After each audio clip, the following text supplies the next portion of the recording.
Voy a iniciar esta conferencia haciendo formulando unas preguntas orientadoras sobre las cuales vamos a tener que ir desarrollando, tratando de encontrar algunas respuestas, pero la idea es que ustedes entiendan hacia qué voy, ¿cierto? Voy a conversar inicialmente, a comentarles un poco, para los que no lo conocen, qué es la transdisciplina, porque estamos acostumbrados al concepto de la disciplina, ¿cierto? Estudia una disciplina, se especializa, el médico, el odontólogo, el biólogo, el filósofo, el economista, el psicólogo, cada uno se especializa en lo propio,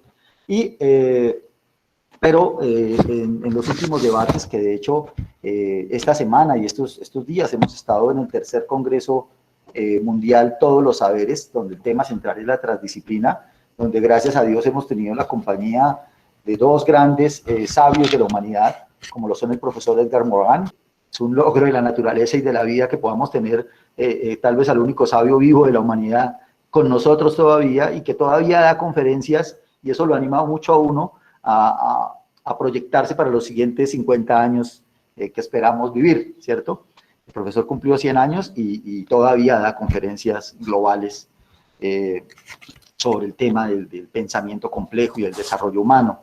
Y también el profesor Basarab Nicolescu, físico que ha movido una cantidad de corrientes de pensamiento en estos últimos años, y sobre lo cual también voy a conversar. Pero también hay un debate detrás de todo esto, de algunos pensadores, de algunas disciplinas, que dicen que si esto de la transdisciplina es una necesidad, es un discurso, es una moda. ¿Qué está pasando con esto de la transdisciplina? Si es algo diáfano, es una predicación, o en qué se queda, porque de hecho, si lo quisiéramos entender como un método científico, aún le faltan cositas, y vamos a ver por qué, ¿cierto? Posteriormente vamos a revisar un poco qué es un proyecto complejo, ¿sí? Y bien lo dice el profesor Morán cuando nos dice que es lo complejo, es lo difícil, lo complicado. Eso hay ya un debate profundo sobre esto, pero en realidad, o es lo caótico.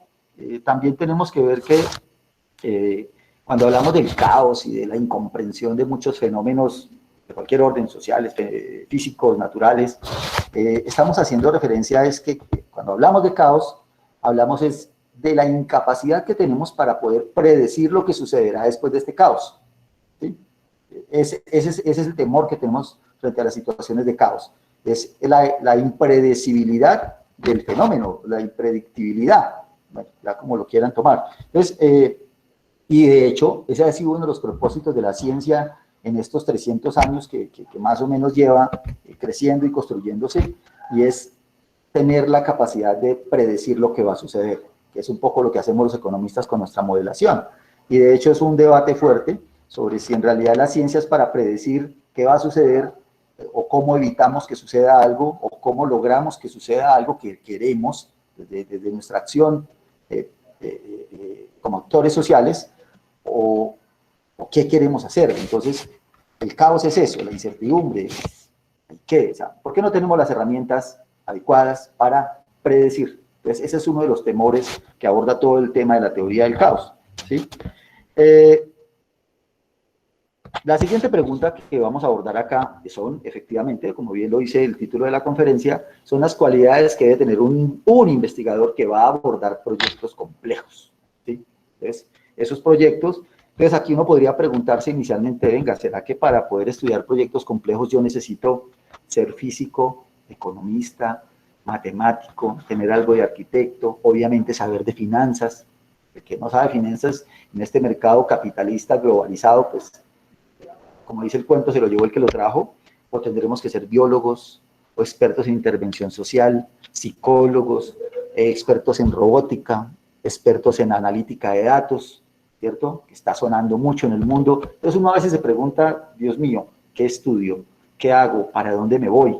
¿Cierto? Cuando el universo del conocimiento es tan gigantesco, las disciplinas son tantas ahora que uno no sabe efectivamente qué hacer.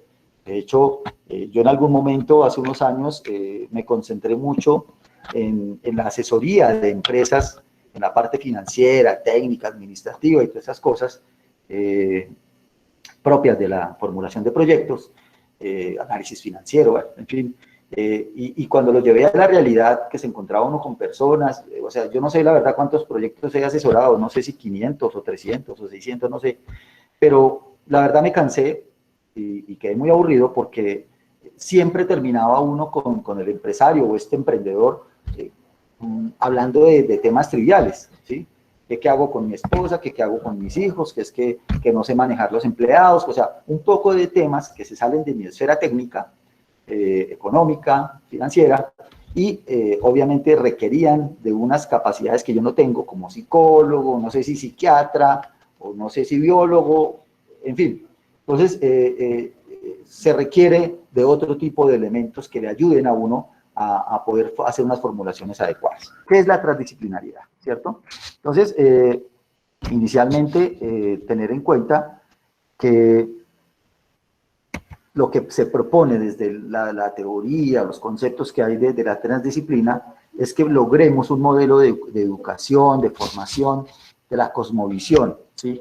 Que entendamos que nosotros somos parte del cosmos, somos parte del universo, y que formar parte del universo hace que inescrutablemente estemos relacionados con él, con el crecimiento de las plantas, con la relación con los animales, la relación mía con el entorno, con el ser humano, con el otro, ¿cierto? Bueno, a veces le llamamos el otro incluso de manera despectiva, o como bien lo dice la doctora Cortina, aparofobia, odiamos a ciertas personas por ser pobres nada más, ¿cierto? Entonces, o nos incomodan, ¿cierto? Entonces, hay una cantidad de situaciones de la realidad sobre las cuales tenemos que hacer unas reflexiones profundas y la verdad es que a veces nos hemos quedado haciendo ciencia en unas reflexiones que se han quedado en la comprensión de las leyes naturales. Un poco el modelo de Newton y bueno, otros modelos sobre los cuales no más entender, sobre los cuales surgen muchas otras disciplinas, entre ellas la economía, porque la economía empieza a construir toda su fundamentación teórica desde las leyes de la física, desde las matemáticas aplicadas, la estadística, etcétera, y se vuelve o se intenta volver una ciencia dura cuando pudiese ser en esencia una ciencia blanda, una ciencia de lo social, de lo humano, de las relaciones de las personas frente a la vida y frente a la satisfacción de sus necesidades, ¿cierto? ¿Qué tan bueno es, qué tan malo es? Pues la verdad, no es que sea malo lo uno o lo otro, sino que este modelo imperante de los neoclásicos, los neokeynesianos, pues obviamente sí, le dan una estructura lógica fuerte a la economía como ciencia, pero si vemos otros casos de cómo, por ejemplo, la misma física de Newton, los mismos modelos matemáticos básicos empiezan a reconsiderarse por los mismos físicos, entre ellos un gran científico del mundo, Ilya Prigogine, ¿cierto? Que con la teoría de las estructuras disipativas rompe todos los esquemas, las teorías cuánticas rompen todos los esquemas que conocemos de la física, ¿cierto? Y nos damos cuenta que hay otro nivel de realidad frente a la vida, frente a la naturaleza. Entonces, ¿por qué no pensar que sucede lo mismo con las ciencias sociales, con lo humano, ¿sí? Que de pronto estamos descuidando algunos aspectos. Entonces, aquí lo que hacemos en realidad con la transdisciplina es hacer un enfoque reflexivo para abordar problemas sociales complejos. ¿Qué quiere decir esto? Incluso puede sonar como a pleonasmo o a repetición de la repetidera. Un problema social es en esencia complejo, es en esencia incierto, ¿sí? Y si nos sustentáramos, por ejemplo, o quisiéramos hablar inicialmente de la teoría del drama social, tenemos que el drama social, ¿qué es en esencia? No tiene fases subsecuentes, son situaciones de crisis, conflictivas, no armónicas. De hecho, este discurso lo maneja muy bien el doctor Roberto Rivera de la Universidad Mundo Real, que es antropólogo. ¿Y por qué sucede esto? Pues porque efectivamente nosotros en la sociedad todos estamos compitiendo por el acceso a unos recursos. De hecho, la teoría económica dice que la competencia es por los recursos y que son escasos. Yo alguna vez hice una ponencia en el Congreso Mundial de Todos los Saberes hace 2 años en Manizales, el anterior fue en París, tristemente no pude ir por cuestiones personales, pero en Manizales pude hacer una ponencia donde argumento que efectivamente los recursos no es que sean escasos, Que podrían escasear, sí, así como vamos acabando el planeta, obviamente que sí, pero los recursos no son escasos, lo que pasa es que lo difícil es acceder a ellos, porque están monopolizados, ¿cierto? Están en manos de unos pocos que no los quieren soltar, y obviamente eso es lo que agudiza las condiciones de pobreza y de lucha de poderes por acceder a esos recursos. ¿Por qué? Porque todos tenemos unos deseos, unas necesidades, unas pasiones, unas fantasías incluso, ¿cierto? Además de tener unas razones, unos intereses y unas voluntades que nos mueven a querer tener, a querer poseer, a satisfacer necesidades incluso mínimas, básicas. Entonces, esto hace que efectivamente cualquier problema que se aborde en la sociedad sea en esencia complejo, ¿sí? De altísima complejidad, por cierto, para utilizar un término un poco médico, de alta complejidad. Entonces, ¿aquí qué tenemos que hacer? O la primera propuesta alrededor de este tema es que tenemos que empezar a pensar en la cooperación interdisciplinaria. O sea, tenemos que cooperar y tenemos que colaborar, además de cooperar entre nosotros. Yo necesito del psicólogo, yo necesito del biólogo, yo necesito del arquitecto, yo necesito del médico, yo necesito de todas las disciplinas para poder hacer bien mi labor, mi labor profesional, ¿cierto? O científica, pues digámoslo. Y la colaboración. La colaboración es un concepto primo hermano de la cooperación, pero aquí se aborda como la manera, como bien lo dice Nicolescu, el científico de la física rumano, él nos dice, y de hecho lo repitió hace un par de meses en un encuentro que tuvo en México, bien importante, el profesor Basarán Nicolescu dice que la colaboración hace referencia a que nosotros tenemos que actuar entre las ciencias y más allá de las ciencias. ¿Qué es más allá de las ciencias? Construir ciencia con los no científicos, ¿sí? Con el ciudadano del común. Ese es un poco el reto de proceso de aprendizaje conjunto, ¿sí? Ese es el desafío cognitivo esencial. ¿Cómo vamos a hacer para mejorar la cooperación entre nosotros mismos, como profesionales de algunas disciplinas, y cómo vamos a poder construir y hacer y ejecutar ciencia con el que no es científico? Que ese es un poco también el reto que ya tiene el Ministerio de Ciencias, que en buena hora, casi que no, el Ministerio aprueba ahora en marzo, creo que fue el 9 de marzo de este año, una política pública de la apropiación social del conocimiento, donde mueve a los investigadores, nos forza, nos empuja a que tenemos que reflexionar sobre, bueno, ¿y el ciudadano de afuera qué? ¿Cierto? Antes se llamaba participación ciudadana en ciencia. No, ahora tenemos que colaborar, construir, hacer, ejecutar ciencia con la comunidad, con el ciudadano que llamamos nosotros del común. Algunos expertos dicen que el ego, ¿cierto? El que más hace ciencia. Pero, ¿cómo lo vamos a hacer? Esa es la parte difícil, ese es el reto. Bueno, entonces, abordando el concepto de transdisciplina, tenemos que, es un aprendizaje, es una metodología de aprendizaje mutuo, hay que tener una actitud de servicio bien importante, un espíritu incluso solidario para poder hablar de este tema, y aquí es donde el profesor, el científico Nicolescu, nos habla de que hay varios elementos que pueden conformar esta metodología de aprendizaje, de construcción colectiva de conocimiento, ¿sí? Entonces, él nos habla de que hay unos múltiples niveles de realidad, que hay una lógica del tercero incluido y que hay complejidad.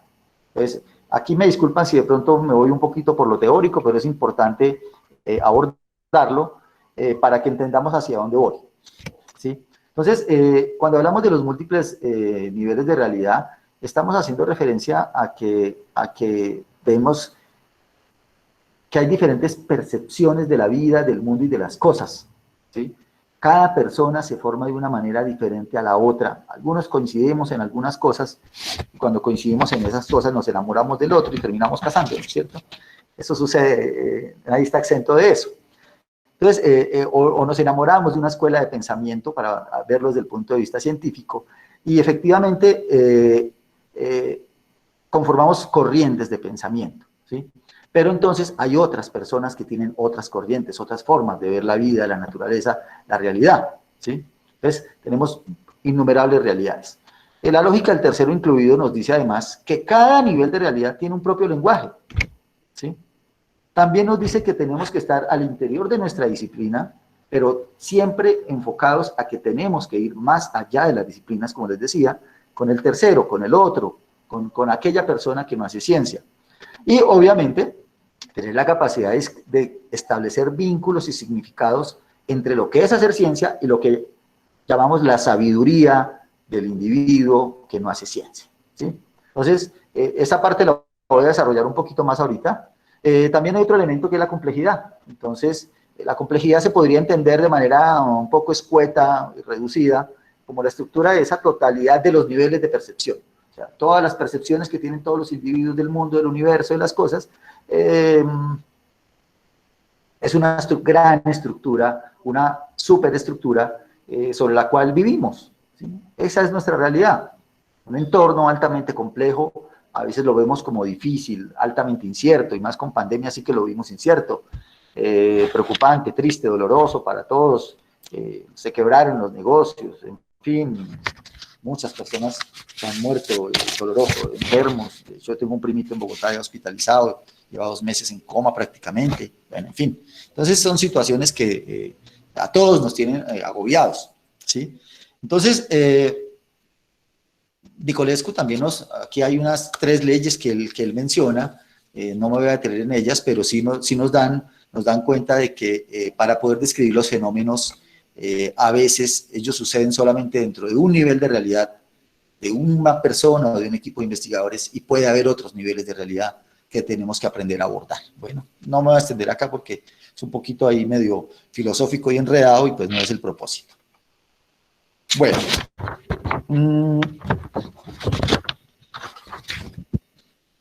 entonces, en estos escenarios donde tenemos una sobreabundancia de relaciones, ¿cierto?, entre personas, objetos, la naturaleza y el universo, ¿sí?, tenemos que efectivamente, cuando hablamos de transdisciplina, es un poco la combinación, esa mezcla muy técnica, ¿no? No es revolver, es una combinación científica, de lo científico y de lo práctico, ¿cierto? El problema de investigación, entonces, tenemos que abordarlo buscando diferentes actores, diferenciados, ¿cierto? Y que tengan diferentes perspectivas del problema que vamos a abordar, de la situación que queremos resolver, de la situación en mi colegio, de la situación en mi barrio, de la situación en mi ciudad. Y vamos a ver ahorita que no necesariamente tenemos que aspirar a resolver problemas globales o nacionales, o de todo mi departamento, o de toda mi escuela, ¿sí?, sino que resolviendo algún pequeño problema, desde allí podemos empezar a resolver otros, y asimismo se empieza a incrementar. Ahorita lo vamos. Entonces, un poco el disco del cual pues alguna vez me enamoré y que ahora vivo completamente desencantado, y es de la famosa triada del Estado. Siempre los teóricos arman un triángulo y ponen a cada uno en una punta: el Estado, la sociedad, el conjunto de personas, pues, y por el otro lado, la academia, ¿sí?, los investigadores, las universidades, las escuelas. Pero resulta que, no sé si se han dado cuenta, de pronto es mi percepción, la sociedad no quiere al Estado, dice que no le sirve. El Estado tampoco le sirve a la sociedad, no le contribuye como la sociedad espera que le contribuya. La relación entre Estado y academia, pues el Estado no aprovecha las capacidades que tiene la academia, ¿sí? Son mínimos los relacionamientos que hay, empezando por el tema de la Ley 80 de contratación pública, la vía de los contratos interadministrativos, que a veces ni siquiera los mismos abogados de la contratación pública lo desenredan. Por aquí hay amigos de la Contraloría y creo que me dan la razón. Es difícil, es un camello, ¿sí?, para resumirlo, es un camello tener vínculos entre Estado y academia por las relaciones vinculantes, laborales, contractuales que se presentan. Eso es difícil. Pero peor aún, tenemos la relación entre el Estado, entre la academia y la sociedad. Uno dice, no, pues que la sociedad estudia en la academia y la academia nutre a la sociedad. No, créanme que no. Todavía no se conoce la sociedad con la academia, Son dos universos completamente diferentes. Son, como diría Nicolescu, dos niveles de realidad apartados, lejanos, con diferencias abismales entre sí. Es más, no los han presentado todavía, ¿cierto? Todavía no se conocen. Que la academia todavía no sabe que la sociedad no la ha abordado de la manera adecuada y la sociedad tampoco sabe para qué sirve la academia. ¿Por qué? Porque no hay interrelaciones entre ellos que permitan construir soluciones, ¿sí? Por allá marginalmente sale uno que otro proyectico que mueve intereses y soluciona cositas, pero esa no debería ser la lógica de esa gran triada Estado, academia, sociedad, ¿sí? Entonces necesitamos empezar a hacer cositas que nos permitan resolver estos distanciamientos, esta brecha entre estos actores. Inicialmente, entonces, vemos que de aproximadamente 300 años para acá, incluso desde el mismo René Descartes, o como le decimos en el bajo mundo, Descartes, ¿cierto? Del plano cartesiano, ¿verdad? Los niños que vieron noveno grado del plano cartesiano casi se mueren con eso. Eh, eh, Él propone un modelo, cual todavía seguimos, y no decimos que es malo jamás, porque pues la evolución científica de este modelo es la que nos tiene donde estamos, probablemente bien en unas cosas, probablemente no tan bien en otras, pero este modelo obedece a los intereses científicos disciplinares. Entonces, ahí es donde Descartes nos enseña a que nos especialicemos, a que aprendamos bien de un tema, ser el mejor ingeniero, el mejor médico, el mejor economista, ¿cierto? Para poder proponer soluciones. Válido totalmente, y de eso vivimos, como lo digo, así estamos hoy. Pero de unos años para acá, 30 tal vez, se viene discutiendo un segundo modo de hacer ciencia, algunos le tienen otros nombres, donde la idea es que podamos buscar unas soluciones un poco más amplias, fuertes, robustas a esos problemas sociales que, como ya les dije, son extremadamente complejos, llenos de variables, llenos de elementos, de actores, de incertidumbres, ¿cierto? Pero en contextos particulares. ¿Sí? Y no nos digamos mentiras. Miren ustedes que el modelo 1, ese modo 1, perdón, de hacer ciencia, el tradicional, el histórico, incluso nos tienen un modelo educativo que genera prácticas docentes que reproducen el sistema, ¿sí?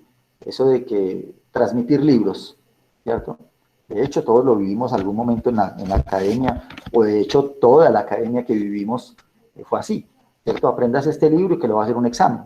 Entonces, una reproductibilidad ahí de aprenderse libros o aprenderse unos temas y ya, sin ir más allá, sin hacer reflexiones profundas sobre algunos elementos de su propia disciplina incluso. Bueno, entonces aquí tenemos unas implicaciones, digamos, muy profundas de ese modo 2, de esa segunda manera de hacer ciencia. Y acá yo les decía que no necesitamos resolver todos los problemas del sistema, ¿cierto? Porque a veces decimos, no, pero ¿quién resuelve este problema de Colombia? No, que Latinoamérica. No, pues empecemos por hacer cositas concretas. De hecho, el principio de variedad de Ashby, si alguien lo quiere leer, lo quiere consultar, el principio de variedad de Ashby nos dice que las subdivisiones que se generan al interior de cada organización, llámese comunidad, grupo social, empresa, ¿cierto? Las subdivisiones de cada organización pueden ser mucho más funcionales, ¿sí? Que todo el colectivo, y por tanto se aumenta el potencial de respuestas hacia el entorno. ¿Sí? Entonces, acá tenemos que efectivamente esos pequeños colectivos buscando soluciones fuertes, pesadas, como lo dice acá, robustas, son las que probablemente nos van a dar alternativas. Pero ¿cómo lo vamos a hacer? Entonces, la transdisciplina nos dice que necesitamos estructuras organizativas heterogéneas, ¿sí? Con jerarquías planas. Aquí no están los ultracientíficos de la NASA, que de hecho, tengo que confesarlo, con mis compañeros de la universidad, que por aquí hay algunos que me acompañan, lo pueden corroborar. Lo más que nosotros aprovechamos el centro de investigaciones, uno de los más destacados del país, fue la zona verde, porque mis amigos iban a jugar fútbol, ¿cierto? Y yo me sentaba a mirarlos. Entonces, los supercientíficos. Entonces, calculen ustedes cómo aprovechamos el centro de investigaciones, y cuando la cancha no estaba ocupada, jugamos yernes. en la universidad. Entonces, miren ustedes que efectivamente estos modelos necesitan que la ciencia le llegue a todo el mundo, ¿sí? Porque es que uno veía al investigador allá, el superprofesor, de hecho todos destacadísimos y profesores eméritos, calificados como eméritos, nuestros profesores de la Nacional y de otras tantas universidades. Entonces tenemos investigadores non plus ultra, pero ¿y quién va a resolver los problemas de la vida real? Entonces necesitamos donde todos podamos participar en una jerarquía plana. ¿Cuál es el debate aquí? ¿Cuál es la dificultad que se puede presentar acá? Pues obviamente todo proceso, todo proyecto debe tener siempre un gran líder, un director de orquesta, ¿no? No es que aquí todos mandan y todos, no, no, no. Habrá un liderazgo y pero habrá una estructura que dé claridad de qué le toca a cada uno, ¿cierto? Entonces acá es donde surge también el debate de, bueno, este modelo, no, necesitamos investigadores arriba dando órdenes y organizando la investigación, porque se cuestiona la calidad científica. Entonces, digamos que una de las dificultades que tiene esta propuesta es que no estaría sujeta a revisión por pares expertos. Eso es lo que sucede normalmente cuando se hace ciencia. Todo lo que usted diga, todo lo que usted proponga, el modelo, la estrategia, lo que usted quiera proponer, siempre va a tener que ser sometida a que un experto par académico de la misma disciplina diga si sí está bien o no está bien, que lo valide. Eso es lo que llaman la validación científica, el método y toda la cosa. Entonces, digamos lo que esto sería salir de la excelencia científica tradicional, ¿cierto? Entonces preocupa un poco este tema, más sin embargo, ¿sí? Sí es cierto que las personas que ya están empezando a trabajar en transdisciplina, en modelos de pensamiento complejo, sobre esta línea que les estoy contando, necesariamente están publicando bajo el modelo tradicional, ¿cierto? Donde las revistas exigen que haya una introducción, un planteamiento del problema, de pronto unas hipótesis, una pregunta de investigación, en fin, dependiendo del tipo de investigación que se pueda, una metodología, que unos resultados y que unas conclusiones. Si usted no tiene eso, pues no le publica. Así de sencillo, ¿cierto? Entonces, digamos que esa es una dificultad técnica que hay alrededor de esto, pero también es cierto que estas personas, estos grupos que poco a poco han venido reflexionando y construyendo estrategias para hacer investigación transdisciplinar con proyectos complejos, también deben tener muy claro, y lo tienen, que hay una ligazón fuerte con la responsabilidad social. O sea, el hecho de que un proyecto no pase por las manos de un par científico de la NASA, o de un gran centro de investigaciones, o un decano de una facultad, no quiere decir que se descuide la responsabilidad social. Cuando hay profundos principios de responsabilidad social, o sea, de lo que yo hago, cómo afecta al otro, que no genera externalidades negativas, como llaman en algunas disciplinas, cuando hay ese valor social integral, no hay esa dificultad. ¿Por qué? Porque estamos resolviendo los problemas de la gente, problemas sociales, de la organización, de la empresa, de mi escuela, ¿sí? Ahora, aquí también tiene que haber unos elementos que trazados necesariamente, obviamente, por los criterios de ética. Tiene que haber un comité ético al interno de estos grupos, de estas organizaciones, que evalúe permanente y sistemáticamente nuestro quehacer científico. Yo no puedo dañar ni la naturaleza, ni al ser humano, ni a nadie, cada vez que intervengo con la sociedad, ¿cierto? Ojo con eso, ¿sí? De hecho, el mismo profesor Carlos Delgado, él comenta que se requiere de una ética que piense lo humano, ¿sí? En esencia, en profundidad, que piense lo humano para poder hacer este abordaje. Hay unos métodos que ya han avanzado en el tema, claro, esto no es nuevo, no se lo ha inventado Nelson Latorre, ni mucho menos, y hay cualquier cantidad, aquí pongo solo unos ejemplos, de investigación, acción participativa.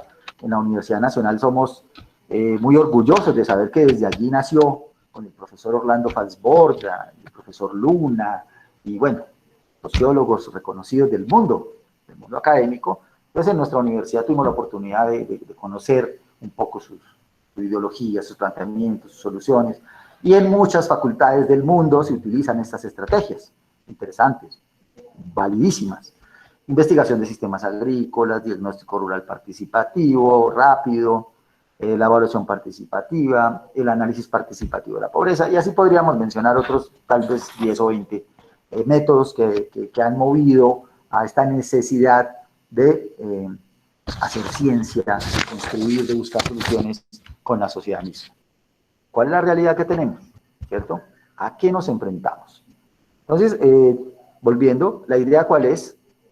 Ecologizar todo lo que hacemos. ¿Qué es ecologizar? Ser conscientes de lo que hacemos, ¿sí? Frente al cosmos, como les decía, frente a la vida, frente a la naturaleza, frente al otro, frente a mí mismo, ¿sí? Entonces hay que desarrollar un servicio solidario y hay que darle protagonismo a los sectores.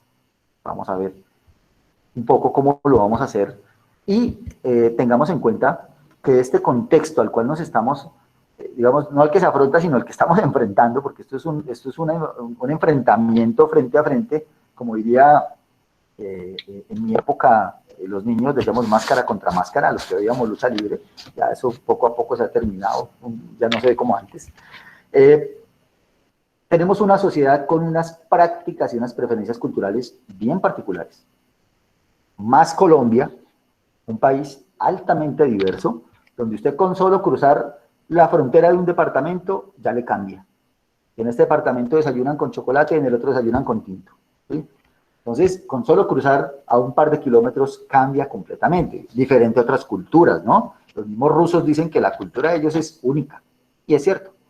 Y es un país no sé cuántas veces en territorio mucho más grande que Colombia, pero la cultura es una sola. ¿Por qué? Porque han tenido una dinámica histórica que les ha llevado a que todos los ciudadanos, gracias a las guerras y los conflictos y demás, y por el sentido patriótico, han vivido en todos los territorios de su país. Y se conformó una sola gran cultura. Nosotros no. Aquí por más que nos mezclemos, por más que nos revolquemos, por más que vayamos a las fiestas, a la parranda de La Guajira, a la parranda de Barranquilla, a las fiestas en los pueblos de Cundinamarca, cada pueblo conserva su cultura. Entonces, esa es uno de los retos importantes por afrontar y sobre el cual no podemos pasar por alto jamás, ¿cierto? Hay unas raíces profundas, arraigadas en cada subterritorio de Colombia, para no hablar de territorios. Lo otro a lo cual nos enfrentamos, obviamente cada país tiene una constitución, tiene unas leyes, ¿cierto? Lo que le llamamos lo normativo, pero también hay unas regulaciones que no son normativas, ¿sí? Este caso particular de muchos municipios de Colombia, de las fronteras invisibles, usted no puede pasar para allá ni yo para acá, que este territorio le pertenece a Pepito, porque si Pepito tiene aquí con el negocio el cultivo y el otro vende drogas y el otro roba madera, y bueno, en fin, eso está lleno de bandoleros por todo lado, son los dueños del territorio.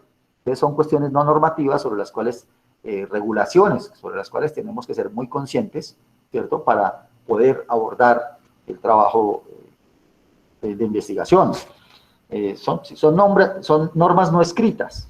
De hecho, ustedes me lo confirman, no sé si ustedes recordarán perfectamente lo que sucedió desde el año 70 como hasta el año 92, 94, gracias a la bonanza marimbera y bueno, una cantidad de cosas negativas que le pasaron a la sociedad colombiana.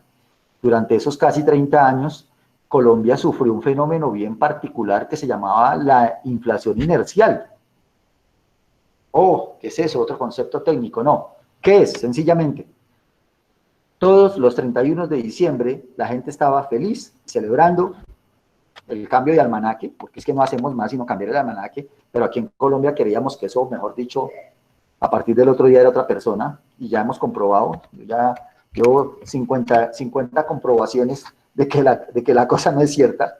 No pasa nada, cambiamos de almanaque. Pero por el solo cambio de almanaque, el 1 de enero todos los precios se aumentaban en Colombia más o menos entre el 20 y 25%. Una cosa descomunal, un descalabro para la sociedad y para el desarrollo económico de una nación. La gente siempre se preguntaba, y me acuerdo que lo conversábamos mucho con mis hermanos, ¿será que el pan mañana lo suben de 100 pesos a 120? Y uno llegaba al otro día a la panadería, ¿cierto?, al desayuno, y el pan no estaba a 120, estaba a 100, pero le habían quitado la mitad del tamaño, ¿cierto? Entonces, ese fenómeno se vivió en Colombia casi 30 años, ¿sí? Después se levantó, ya algún día conversaremos sobre eso, el tema de la inflación, cómo ha tenido dinámicas cambiantes profundas en Colombia, en buena parte por la constitución política que nos metió ese gol, el control de la inflación, ese es otro tema de debate que tengo por ahí en otra conferencia, golazo que nos metieron. ¿Sí? El Banco de la República, bajo cualquier costo o medida, tendrá que controlar la inflación, porque si no, los más pobres no tienen cómo comer. Cierto, válido, totalmente, pero por ahí detrás de eso nos metieron un poco de goles, y el país sigue perdiendo. Bueno, es otro tema. ¿Qué otra dificultad tenemos? Las relaciones de poder, clarísimas. Los caciques, los patrones, el bandido que manda en el territorio, que no se hace sino lo que diga el alcalde, etcétera, etcétera, etcétera. Bueno, esas hoy las tenemos claritas. Aunque hay personas que no, creen que eso no existe. ¿Sí? Ojo con eso. Y por último tenemos, bueno, hay monopolios empresariales incluso sobre los cuales usted no puede meter. Y por último tenemos una tecnología, una capacidad instalada, una infraestructura de territorio, de país, una conectividad, unas empresas, unas carreteras, unos servicios públicos, buenos, malos, en fin, lo que tenemos, ¿cierto? Pero aquí viene el otro elemento, hay saberes ancestrales. Y generalmente hago esta acotación. Cuando hablamos de saberes ancestrales siempre pensamos en el indígena, ¿cierto? El que habla de la Pachamama y en fin, el curandero. No, no, no.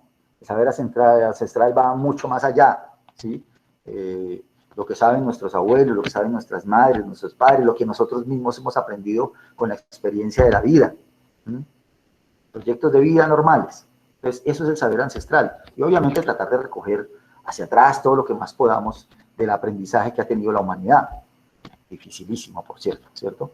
Pero de eso se trata. Hay unos saberes allá que a veces se nos olvidan. De hecho, alguna vez yo escuchaba a uno de los directores del SENA hace unos años que decía que incluso hasta los oficios se han perdido.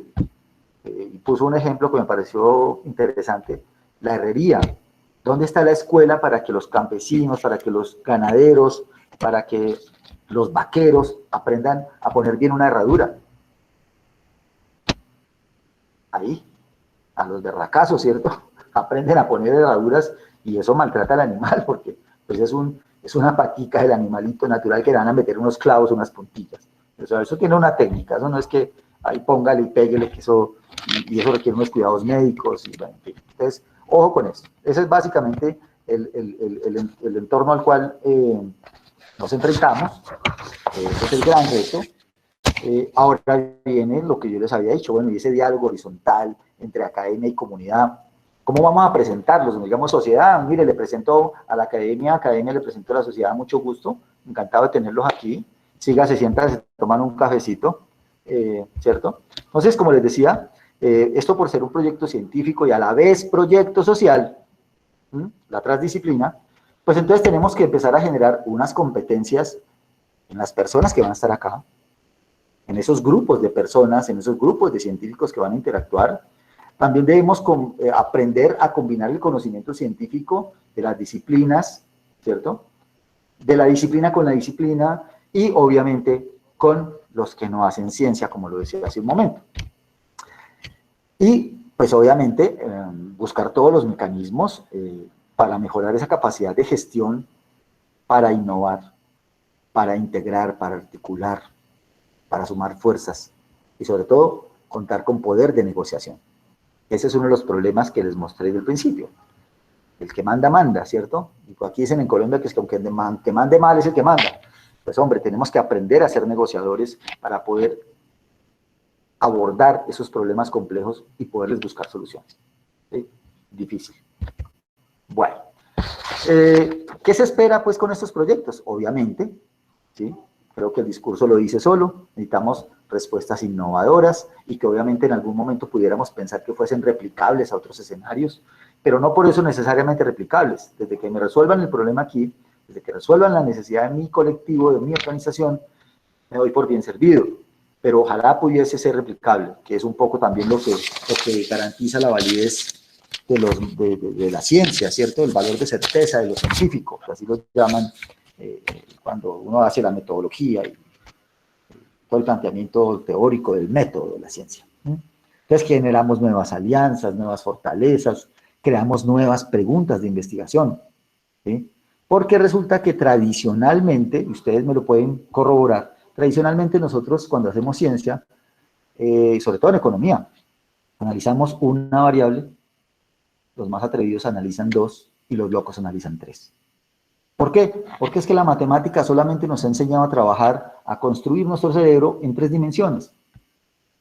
Si nos encontramos con una ecuación que diga y igual a x a la 4, perdimos. X a la 5, x a la 6, y saque la raíz cúbica, se murió, ¿cierto? Porque estos modelos no han ido un poco más allá. Bueno, hay unos sistemas ahí en matemáticas que bien conocemos que son sistemas dinámicos, donde tenemos derivadas e integrales, y hay algunos modelitos chéveres que nos ayudan como a salir un poco de esa lógica, y la estadística ha mejorado bastante, nos lo puede confirmar el profesor Alex Rincón, uno de los mejores profesores de métodos cuantitativos de la Nacional, compañero de nosotros. Ha evolucionado muchísimo, pero sin embargo, bien sabemos que de todas maneras necesitamos hacer preguntas más amplias, más responsables desde lo social, ¿sí? Y no limitarnos a analizar una variable o dos, que es lo que generalmente hacemos, ¿sí? Erróneamente o porque la capacidad institucional nos da, y sobre eso voy a hablar ahorita. Bueno, ya casi vamos terminando, no se preocupen. Ahora sí miremos qué cualidades necesita este investigador científico, ¿cierto? Entonces necesitamos una persona con una gran actitud abierta al diálogo. Y aquí aparece una palabra clave que menciona el profesor Morán y obviamente muchos teóricos del pensamiento complejo, donde dice que esta es la apuesta dialógica. Esta es la esencia del asunto, dialogar. Ahorita les digo más o menos qué es dialogar. Es cercana al concepto que conocemos de dialogar, ¿cierto? De hablar. Un sentido crítico de la autorreflexión. ¿Qué quiero yo? ¿Qué quiere mi sociedad? ¿Qué quiere mi grupo? ¿Para dónde vamos? O dejemos esta vaina así. Una gran conciencia de corresponsabilidad, porque mis actos generarán impacto siempre sobre los demás. Si no tenemos esa corresponsabilidad, pues sigamos botando el chicle al piso. Así de sencillo, no pasa nada. ¿Sí?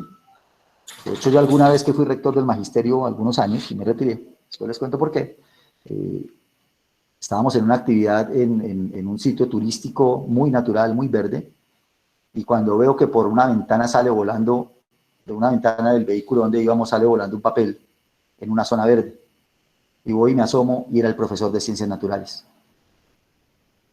Pues partamos de ahí. ¿A dónde echa uno? ¿Cierto?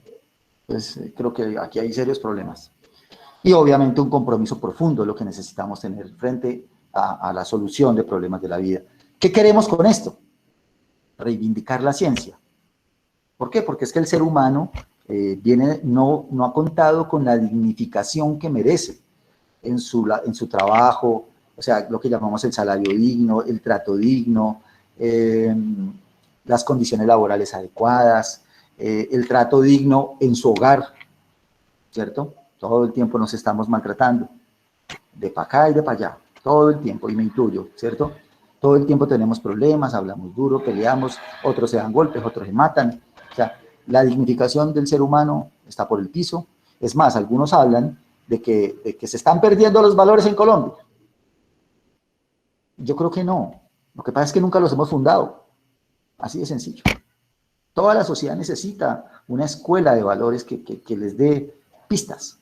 Pero tenemos una sociedad transversalizada y llevada por la tecnología allá de cabeza y creemos que somos civilizados porque tenemos un iPhone, un Samsung, ya no sé ni en cuál vamos, en el 28 o en el 45, no sé en cuál vamos. Yo no, la verdad no le presto atención a eso. Pero toca tener un smartphone porque pues por eso se comunica todo el mundo, ¿cierto? Entonces, el asunto es que somos un poco de bárbaros con celulares, con tablet. Y el tema de humano, pues, como a quién le toca. Ah, no, que eso le toca a la profe allá en la escuela. Y la profe dice, no, eso es del hogar. Pues nadie lo hace. El muchachito crece por obra y gracia del Espíritu Santo como las plantas, cuando les cae agua lluvia, y pues, gloria a Dios, unos salen muy buenos, otros más brillantes, otros, pues a veces con dificultades para el relacionamiento social y para su crecimiento y su vida. Bueno, hace poco estuve escuchando una conferencia del profesor Roberto Rivera en México. Él fue profesor mío incluso en el doctorado, donde él nos dice que, bueno, ¿cómo le hacemos para esta vuelta? ¿Cierto? Él nos dice lo siguiente: pues vamos a construir una nueva arqueología de saberes. Champion, él es antropólogo. Entonces, no, hay conceptos que no entendemos. Entonces, ¿qué necesitamos? Sentarnos, el equipo de profesionales de las diferentes disciplinas, los ciudadanos del común que no hacen ciencia, ¿cierto? Algunos técnicos también, o sea, todos los actores que consideremos deben estar en el proyecto, sobre todo los líderes de las juntas de acción comunal, los líderes de juventudes, algunos empresarios, o sea, es que tenemos que sentar un equipo amplio, ¿cierto? Y entre todos construir esas herramientas de análisis, esos constructos, esas definiciones, ponerse de acuerdo cuál es el paradigma o cuál es la forma de pensar que usted tiene y cuál es la que yo tengo, y sobre esa base concertar hasta dónde vamos con la una y dónde vamos con la otra. Construir algunos modelitos prácticos, sencillos, que nos sirvan de herramienta para poder analizar lo que vamos recogiendo y lo que vamos reflexionando y lo que vamos construyendo y lo que vamos obteniendo de nuestro proyecto, ¿sí? Entonces, cuando acordamos todo esto, el escenario teórico también hay que acordarlo. Venga, ¿será que estamos de acuerdo con el pensamiento de Freire? ¿O será que estamos de acuerdo con quién? ¿O con Keynes? ¿Sí? O sea, tenemos que tener un marco teórico mínimo que nos dé alguna solidez científica, porque tampoco podemos ir a sentarnos a hablar carreta todos allá, ¿sí? Ni mucho menos, no se trata de eso. Pero sí que haya un diálogo, por eso yo lo mencionaba hace un rato, que ese es el reto que menciona el profesor Edgar Morán, y es que busquemos los mecanismos, la metodología, la estrategia para poder dialogar. Y eso es lo que dice el profesor Rivera, la nueva arqueología de saberes, ¿sí? ¿Cómo voy a aprender yo de usted y usted cómo va a aprender de mí? Esa es la parte difícil, y de hecho es una de las dificultades que tiene, digámoslo, este planteamiento del pensamiento complejo, planteamiento, digámoslo, desde lo teórico, porque el profesor Morán tampoco lo dice. ¿Por qué? Porque es que él no puede resolver todo el asunto. O sea, dale un método preciso. Siéntense aquí, llenen esta tabla, sumen aquí, resten allí. No, porque cada grupo es diferente al otro. Cada necesidad, cada tema que vamos a abordar no tiene nada que ver con el otro. Habrá algunas coincidencias, ¿cierto?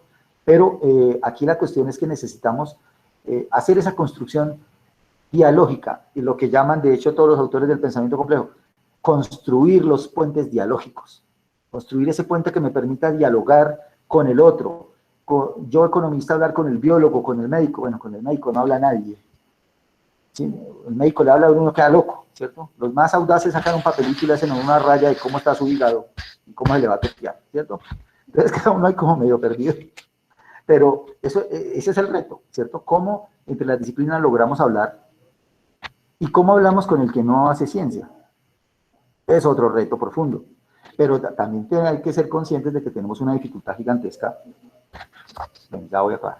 Y es que, efectivamente, al interior de las disciplinas hay corrientes de pensamiento. En la economía no más. Que los clásicos, que los neoclásicos, que los keynesianos, los post-keynesianos, los institucionalistas, los de la teoría de la psicología, o sea, Nobeles, premios Nobel, en los últimos años hemos tenido de corrientes de pensamiento bastante innovadoras, por cierto, valioso, interesante, pero al interior de nosotros, como ciencia, como disciplina, hay diferentes corrientes. Entonces, desde ahí empieza la dificultad. ¿Cómo vamos a construir ese puente dialógico de esta disciplina con aquella, ¿cierto? Y obviamente, pues, de las disciplinas con el ciudadano del común, con la sabiduría ancestral. Entonces, ¿qué propone acá? Un poco este armazón que tengo acá es un poco la reconstrucción que hice de datos de Jans y de Max-Neff, porque ustedes saben que el profesor Max-Neff, él se pone bravo cuando yo dice Max-Neff, y tengo que mencionarlo porque una vez en un evento en Cartagena nos vació a todos, que él no se llama Max-Neff porque él no es europeo ni americano, él es chileno, él se llama Max-Neff, entonces por eso lo llamo así. Entonces, Max-Neff tiene un modelo, digámoslo, un poco blando, ¿cierto? No es un modelo teórico fuerte, sólido, estructurado, pero sí es interesante ver cómo lo hace, y Hans le ayuda un poco a fortalecerlo. Nos dice que hay 4 niveles de conocimiento. El empírico, digámoslo, que es el que está abajo, ¿no? Entre comillas, ¿no? Lo empírico es lo que existe, lo que es, el ser. Y el lenguaje organizador de ese nivel de conocimiento es la lógica, ¿sí? ¿Quiénes están dentro de este marco, de este lenguaje organizador? Hay algunas disciplinas. Está la matemática, la geología, la economía incluso, ¿cierto? Aplicamos mucho lo que es el razonamiento abstracto, lo mismo en la genética se aplica muchísimo, sociología también, etcétera, etcétera. También tenemos el otro nivel, que es el nivel pragmático, que es lo que somos capaces de hacer, que es el lenguaje organizador, el cibernético. ¿Quiénes tienen lenguaje cibernético? Los arquitectos, los ingenieros, la industria, el comercio. ¿Sí?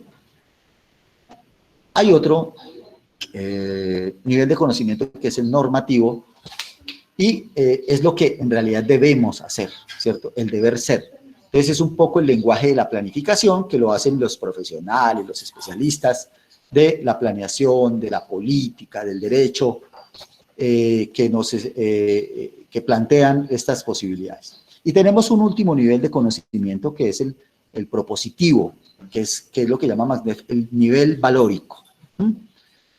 Que por eso lo pongo en la punta, porque lo pongo en la punta de este triángulo aquí trazado como oscuro, como oculto allá, que es el nivel valórico, o sea, los valores, la moral, y el lenguaje, ¿cuál es? Lo que les mencioné al principio, la ecología profunda, donde yo reflexiono de hasta dónde voy yo y hasta dónde viene el otro, ¿cierto?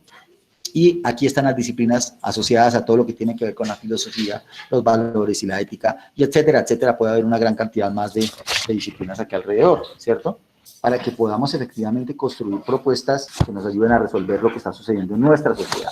Entonces, cierro con esta frase, un poco resumida, del profesor Edgar Morin también, donde nos dice que la ciencia no se puede quedar refutando hipótesis y sacando conjeturas, porque eso es lo que a veces hacemos muchas veces en ciencia. Cogemos dos variables y las comparamos y aceptamos o negamos la hipótesis nula, o la hipótesis alterna. Bueno, entonces, ya, pero ¿cierto? Entonces, debemos arriesgarnos, ¿sí?, a levantar construcciones cada vez más ingeniosas que nos ayuden a comprender la realidad. Bueno, entonces, estos niveles de realidad, pues, constituyen el objeto de la transdisciplinariedad, así lo dice el mismo Nicolescu, McNeff lo recoge, y la unidad de los niveles de percepción, pues, corresponde al sujeto de la transdisciplinariedad. Entonces, ¿qué quiere decir esto? Que nosotros no podemos decir yo investigador aquí, objeto de investigación allá, porque es que siempre estamos interactuando. Yo aprendo de lo que estudio y ese grupo del cual yo estoy estudiando también aprende de mí, que es lo que llama Morin el bucle recursivo. Es un proceso de aprendizaje mutuo, permanente, que va y que viene, ¿cierto? Y que cada vez se nutre y cada vez es mucho mayor. Que algunos le llamarían efecto bola de nieve.